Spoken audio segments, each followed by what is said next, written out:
Halo sobat, Yuno di sini. Welcome to Mystery Channel. Every mystery has a story. Di video kali ini aku bakal ngebahas sebuah kasus tentang Narumi Kurosaki, seorang gadis Jepang yang berkuliah di Prancis, tapi dia malah dihabisi sama mantan pacarnya gara-gara cemburu. Jadi tanpa lama-lama lagi langsung aja ke ceritanya. Jadi Narumi Kurosaki adalah seorang gadis yang lahir di Tokyo di Jepang. Nah, pas sudah dewasa, Narumi ini masuk ke Universitas Tsukuba yang terletak di prefektur Ibaraki. Narumi dikenal sebagai seorang yang baik hati, ramah, dan juga sederhana. Narumi ini tipikal orang yang open-minded, soalnya teman-temannya kebanyakan dari negara lain atau negara asing. Sebenarnya Narumi ini pengen banget ke luar negeri udah lama, tapi dia nggak punya biaya. Tapi akhirnya cita-cita Narumi itu terwujud, soalnya dia mendapat beasiswa untuk kuliah di University of France Comte di Besançon di daerah Prancis Timur dekat pegunungan Alpen. Nah, pada tahun 2016, Narumi ini terbang ke Prancis untuk belajar bahasa Prancis selama 6 bulan. Selama 6 bulan itu, Narumi ini kelihatan sangat berprestasi dan juga punya teman-teman yang berprestasi juga dalam bidang studi. Berita baiknya lagi, Narumi juga punya pacar setelah kuliah di Perancis. Saat itu, kehidupan Narumi ini berjalan dengan sangat baik. Tapi kayak hidup pada umumnya, Narumi juga mengalami badai dan juga pelangi. Suatu ketika, Narumi ini mengalami penyakit yang sangat bahaya yang sampai menghancurkan hidupnya. Tapi penyakit ini bukan kayak penyakit yang kita tahu, soalnya penyakit ini datang dari seorang pria yang bernama Nicolas Zepeda Contreras. Nah, biar gak bingung, aku jelasin siapa sih Nicolas ini. Jadi, Narumi ini ketemu sama Nicolas pas dia masih kuliah di Universitas Ibaraki pada tahun 2014. Nah, saat itu, Narumi ini masih berusia 24 tahun. Jadi, Narumi emang ketemu sama Nicolas 2 tahun sebelum dia pergi ke Perancis. Nicolas ini adalah orang Chile yang pernah tinggal di Jepang. Nah, pas di Jepang, Nicolas ini kerja sebagai asisten dosen gitu. Singkat cerita, mereka ini ketemu dan akhirnya mulai pacaran. Awalnya mereka ini sangat menggebu-gebu dan saling mencintai satu sama lain. Ya kayak anak muda yang lagi kasmaran gitu. Tapi sayangnya hubungan mereka cuma bertahan beberapa bulan aja dan akhirnya mereka putus. Tapi Nicolas ini nggak langsung pergi gitu aja. Dia masih ada di sana dan masih berhubungan sama Naomi. Ya masih kontak-kontakan gitu. Tapi sebenarnya mereka ini sempat lost contact untuk sementara waktu. Nah, pas Narumi udah kuliah di Perancis, akhirnya dia sama Nicolas kontekan lagi.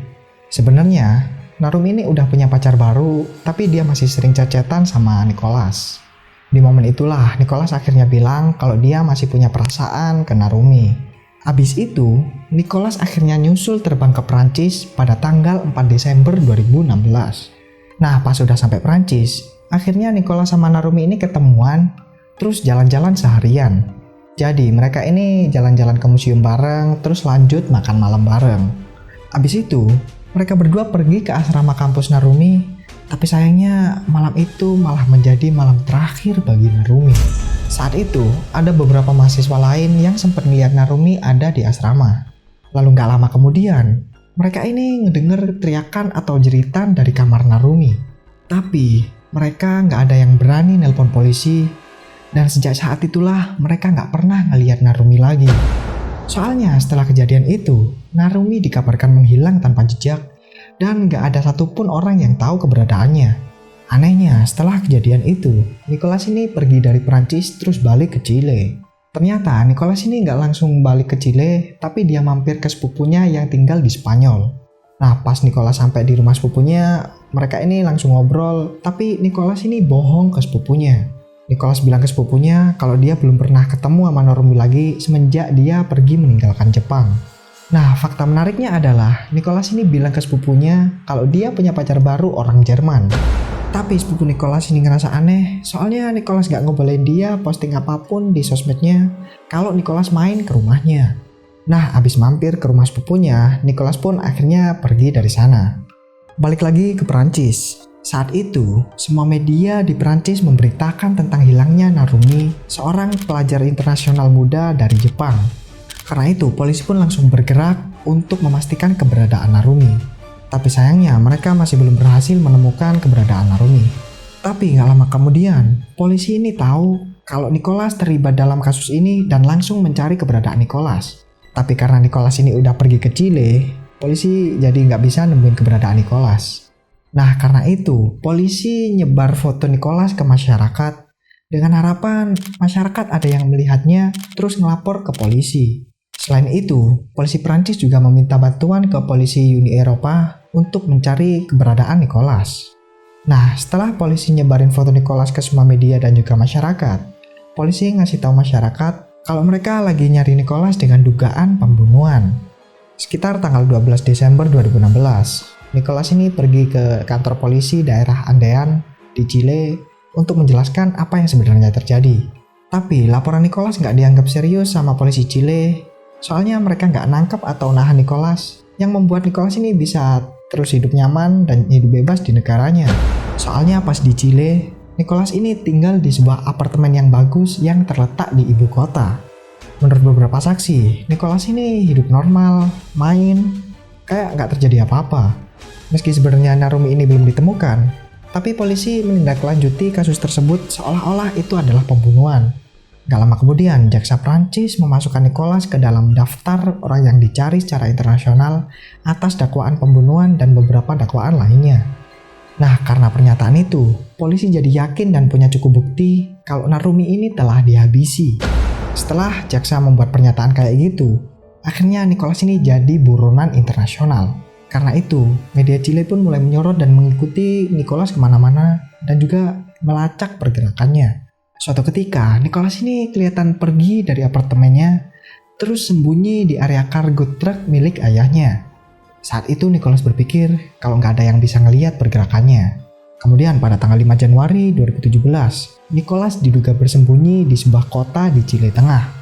Soalnya ada sebuah media yang berhasil memergoki Nicholas yang sedang mengendarai truk milik ayahnya dan pergi memasuki apartemen.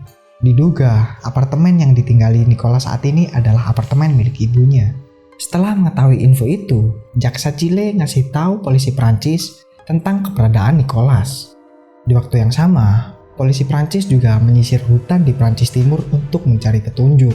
Setelah melakukan penyelidikan tingkat akhir dan menyebar semua info yang mereka miliki tentang Nicholas, jaksa penuntut Chile akhirnya memutuskan untuk mengakhiri penyelidikan untuk sementara waktu. Nah, sekarang giliran polisi Prancis untuk mencari info dan petunjuk tentang Nicholas, terus mengekstradisi Nicholas. Kalau kalian belum tahu ekstradisi, aku jelasin dikit biar paham. Ekstradisi adalah praktik hukum internasional yang melibatkan penyerahan seseorang yang diharapkan atau telah dihukum atas suatu kejadian di negara asal kepada negara yang meminta penyerahan tersebut.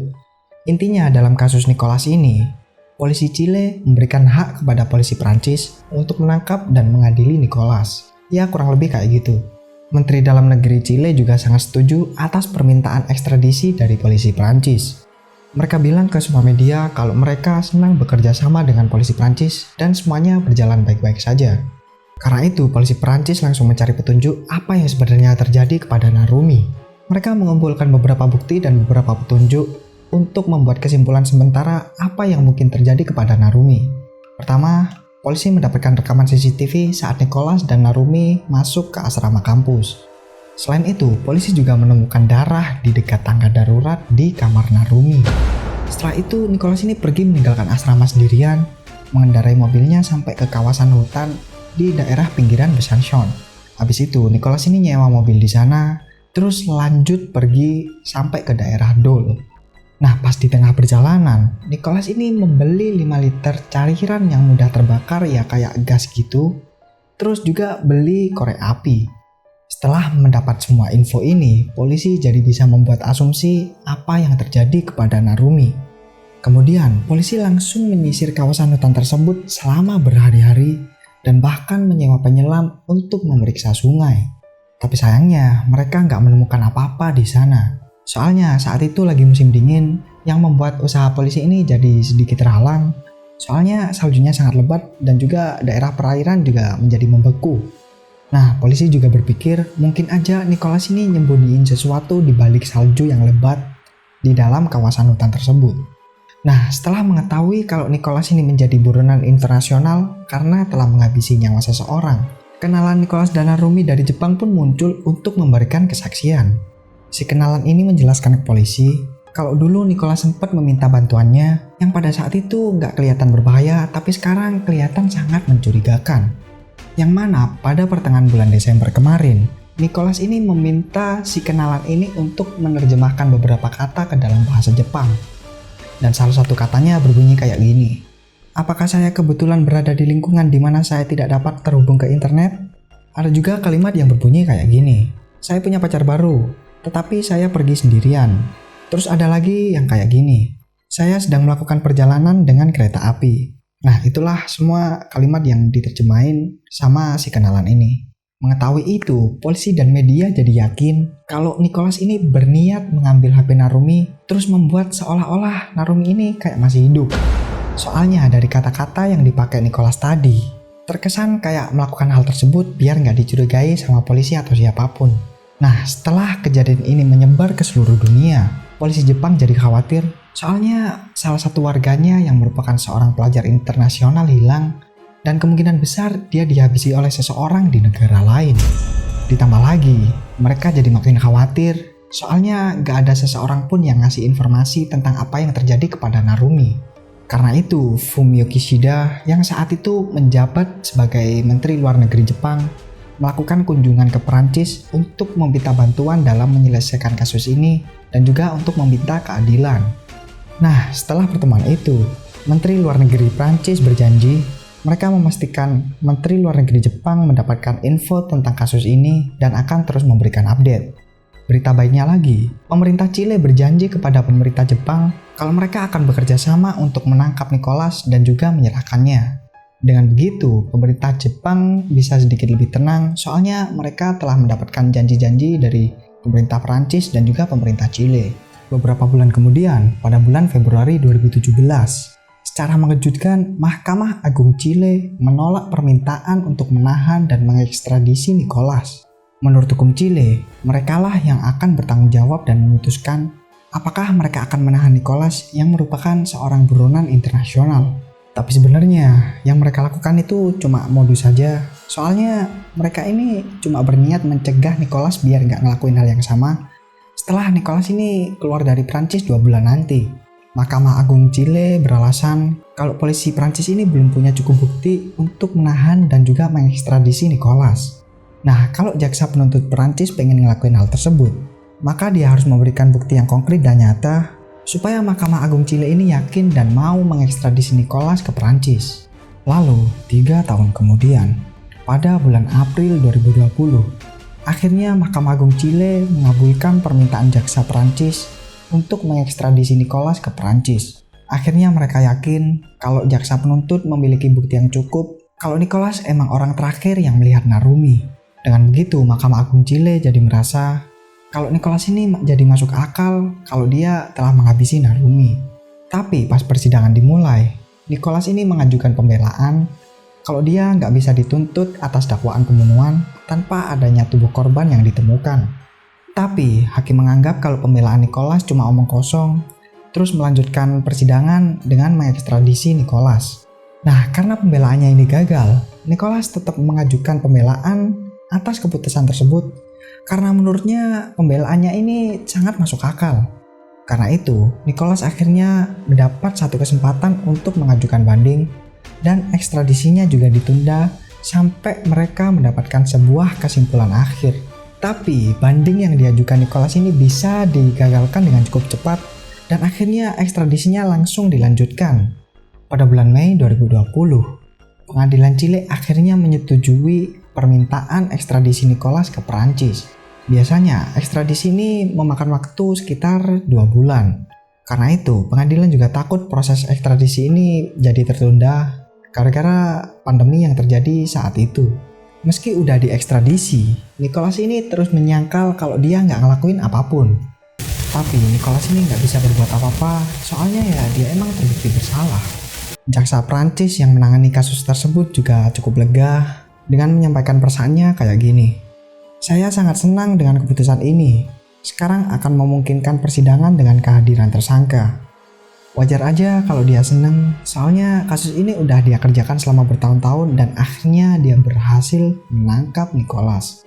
Pada tanggal 7 Juli 2020, 4 petugas polisi tiba di Santiago untuk mengekstradisi Nicholas atas kasus tersebut. Karena saat itu masih pandemi, Nicholas terpaksa dikarantina selama 3 minggu sebelum akhirnya pergi ke Perancis. Jadi, Nicholas ini dikarantina di rumah tahanan supaya semuanya aman. Lalu pas ekstradisi ini dimulai, Nicholas ini terus menyangkal kalau dia nggak ngelakuin apapun dan bilang kalau Narumi ini masih baik-baik aja dan masih hidup di luar sana. Tapi jaksa Prancis bilang dari kesaksian sepupu Nicholas, kenalan Jepang Nicholas, dan pemilik penyewaan mobil bisa menjerat Nicholas dengan hukuman yang paling berat.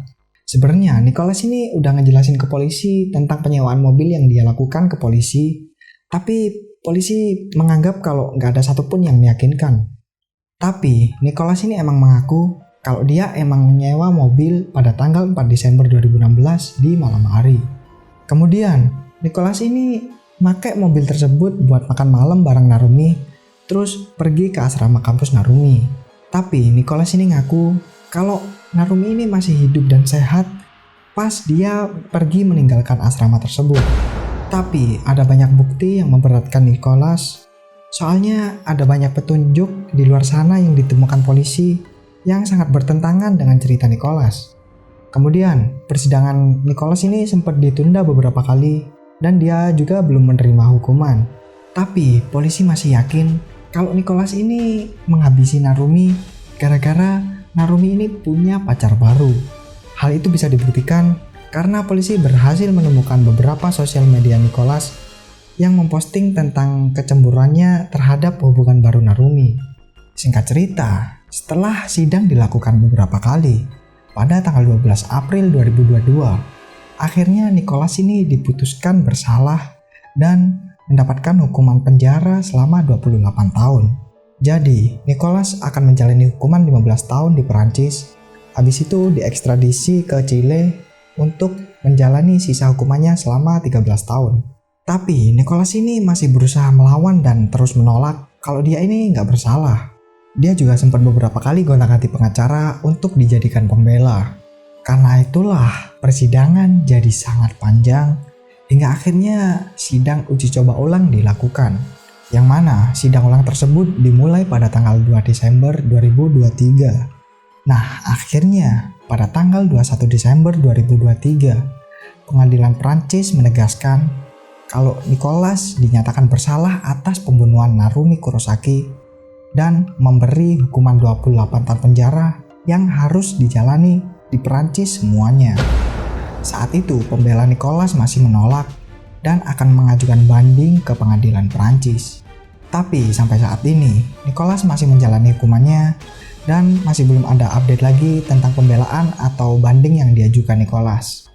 Oke, sekian dulu ceritanya dan itulah rangkaian kasus Narumi Kurosaki yang dihabisi mantan pacarnya cuma gara-gara cemburu sama pacar barunya. Sebenarnya kasus ini tuh panjang banget dan detail banget. Tapi biar videonya agak panjang-panjang banget, jadi aku rangkumin kayak gitu tadi. Nah, karena Nicholas ini masih berusaha mengajukan banding, kalau kalian punya update tentang kasus ini, silahkan komen di bawah biar bisa kita bahas lagi di video selanjutnya. Kalau kalian punya kasus lain yang menarik untuk dibahas, silahkan komen di bawah atau DM sosial media kami. Dan jangan lupa follow sosial media kami, dan juga jangan lupa like, komen, dan subscribe biar nggak ketinggalan update dari kami. Sekian dulu dari aku, see you on the next video.